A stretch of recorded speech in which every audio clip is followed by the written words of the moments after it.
All right. So we have talked about the issues that were related to governance in the previous video. This time, in this portion, we are going to be talking about lack of solid project plan. So project plan is one of the most important pieces in project management. And I have seen, I've divided this into further areas that are more related with project plan. So the first one is poorly defined roles and responsibilities. Okay, so many times what I've seen happening is even though people may not have the right skill set, it becomes kind of marriage of convenience, if you will, where since that resource is available, he or she is put into a role that is not suitable for their skill set, right? Because of that, many times the projects suffer. So that's kind of that particular issue. So in order to remedy this, one, we need to, depending on where the project is, how much we have already implemented in the project, what we need to see is basically if we need to replace that resource or add another resource if the project is already in the flight in order to basically support the needs, if you will, or if the project hasn't started, then obviously it's an easier fix, if you will, or relatively easy fix, if you will, where we need to make sure that the roles are suitable to the skill set of people that are assigned to. That doesn't mean that these are not stretched goals, if you will, that people are reasonably able to kind of get into, if you will. But what I mean is basically things that are key roles and people are not really suitable for that. So that's one. The other piece also is how kind of the attitudes of people, right? As far as if they are able to kind of step up to perform this, or are they just going to be basically just doing the 9 to 5 jobs, if you will. So just kind of having that resource alignment and picking the right resources is key to the project success as well. Also, unrealistic timeframes and tasks. So what is happening, what typically I see is basically a kind of a feel-good thing, right? So people are, just having a pipe dream or just kind of thinking unrealistically when thinking about the timeframes or the aggressiveness of the timeframes, as well as the amount of tasks that can be done in those timeframes.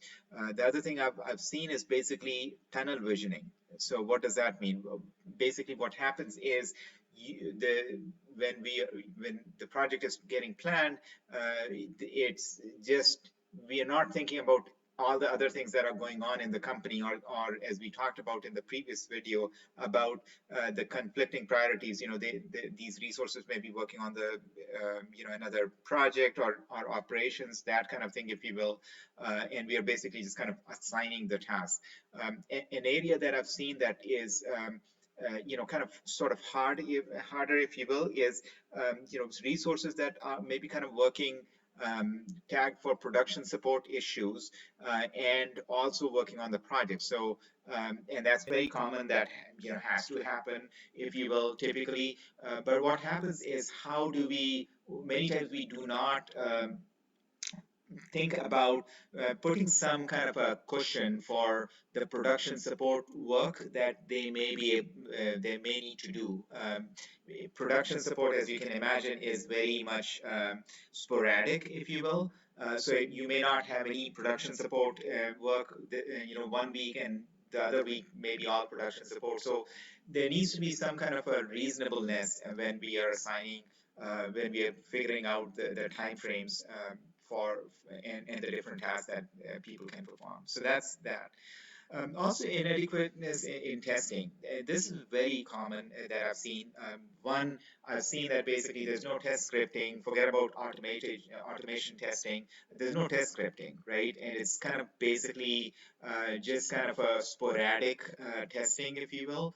And many times it's a hit or miss. Thing that happens. So that's one. The other thing I've seen is basically a ping pong game.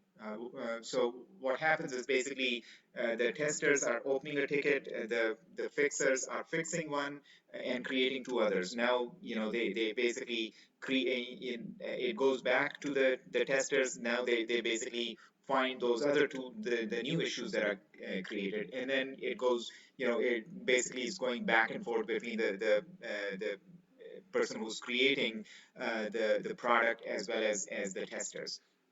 So it's very important to make sure that we have certain processes in place that the person who's actually creating the product, if it's software, then the software engineer, we have the right amount of unit testing, we have the right amount of integration testing, etc., in order for this thing not becoming kind of a spiraling out of control. The other piece there is also kind of prioritizing the test cases, if you, or the issues, the bugs that are found. Some may be cosmetic, some may be, maybe we can launch this, product knowing that we have these certain things that we are going to be remedying in the coming up releases. That typically, seems to make most sense. It's very hard to kind of basically deal with, kind of resolve 100% of the bugs. In other words, basically you are, you have to do a balance, right? As far as the significance of the bug that is found, as compared to the time it's going to be taking to releasing the product, right? You need to, it has become a lot better with the DevOps processes and some automation testing and all those things, but not everybody has, started using that. And DevOps obviously is more kind of on the in the software engineering side, if you will. There are projects that happens outside of software engineering, obviously, as well.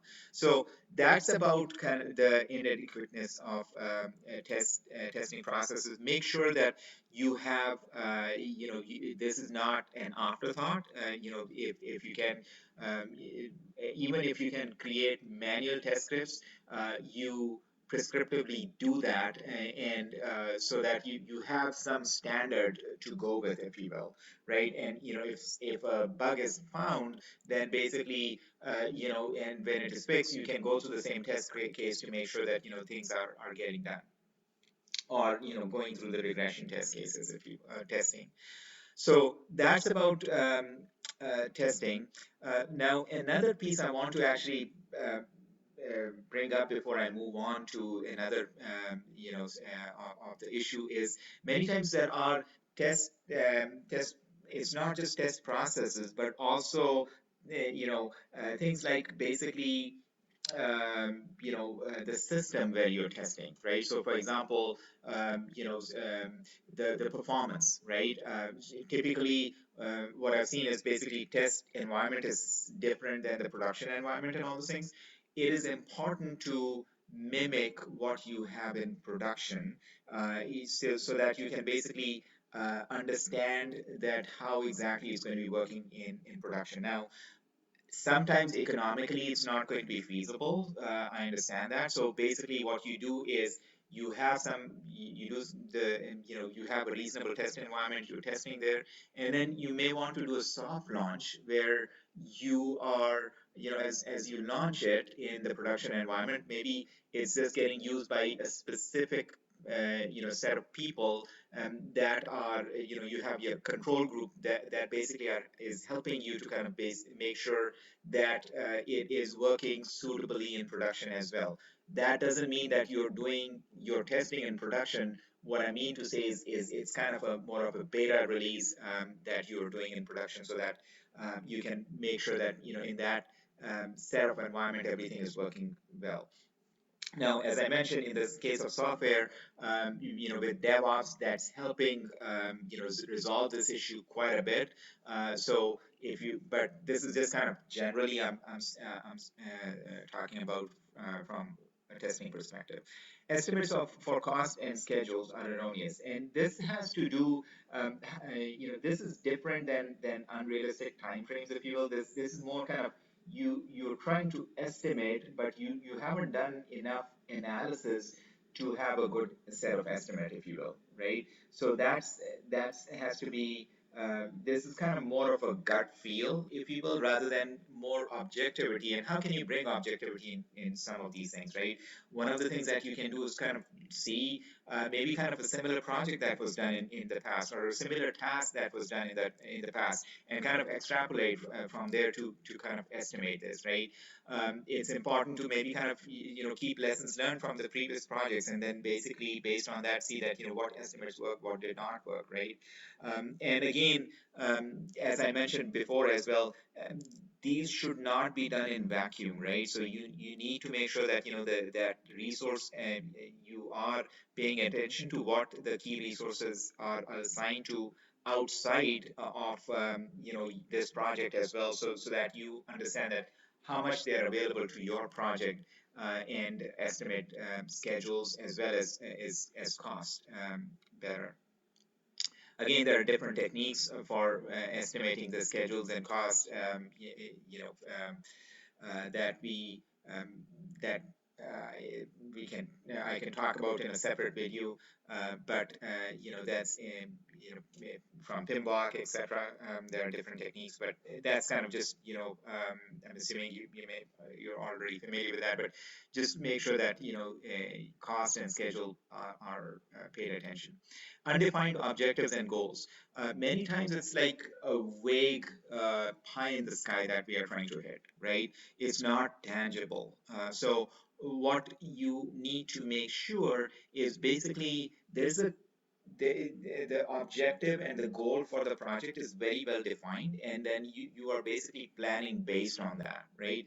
You can break that the work breakdown structure, which is called, you can break the work that is needed to address that particular goal, etc. And then so that your that kind of feeds into the cost estimation, schedule estimation, etc.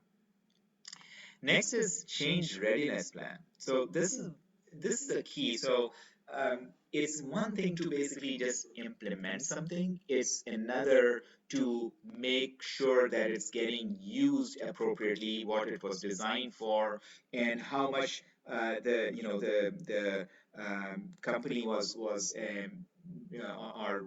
the entity was basically trying to get out of this product, um, is is actually what they are getting out of after implementation as well. So some of the key things under change readiness plan is basically process transformation. So if you're implementing a new gadget, right, what you need to figure out is how your processes need to change in order to support, in order to best optimize the use of this product. So that's about that.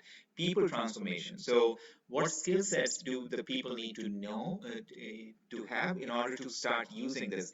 And it may not be just kind of a couple of hours training, if you will. It may be kind of just getting people through the change. Why are we doing this thing, right? How is this going to be helping, or WIAFM, or what's in it for me, thing that you need to evangelize, right, with the people, and then basically get them to come with you on this journey, if you will. If it's a software program, you need to make sure that your IT team is ready to support it. They have enough skill set in order be able to maintain that. What I try to uh, you know highlight is you don't want the IT team to be getting involved towards the very end of the project, that basically you're throwing it off the fence and hoping the IT team will catch it. You want to embed them in the project itself so that they understand they are part of the project, and it's a smoother transition, taking into the operations side, if you will. technology transformation. So you need to make sure that you have the right technologies implemented in order to support it. You need to make sure that you have the interfaces that are there so that basically the data is kept in sync, right? I have run into projects where basically you have implemented a CRM system, if you will, or an ERP system, but you haven't decided which one is the reference system, if you will. Where is what is the key system for this data? Okay, what is the master data system, if you will? So what is happening is that your data is getting out of sync between the two or three or however many systems you have. You need to make sure that you have a master system, master database, and then basically you need to have interfaces from there to all these feeding into all the other systems so that all your data is kept in sync. So that's about the change readiness plan. And then the last one in this series of lack of solid project plan is insufficient resources. So many times what is happening, and this is sort of related with what we talked about, poorly defined roles, etc., is basically we may not have enough funding, right? And that's what you have to kind of think about is what can you do reasonably within the funding that is involved, that is available to you, right? Now, if what you can do within that funding is not reasonable, or if it's not MVP standing for minimal viable product, then you need to make sure that either we get that funding uh, we basically maybe not lessen the scope of the project and just do the part that would make sense with the funding available. So that's about the insufficient resources. And again, resources doesn't just mean funding, it's also the personnel, the people that are available, if you will. So if you don't if you don't have the right skill set on the project, obviously that's something that is going to contribute to the failure of the project. So hope that that makes sense on this branch that we that has to do with the lack of solid project plan. All right, I'm going to stop the video now, and then basically we can continue on the other areas in the next videos.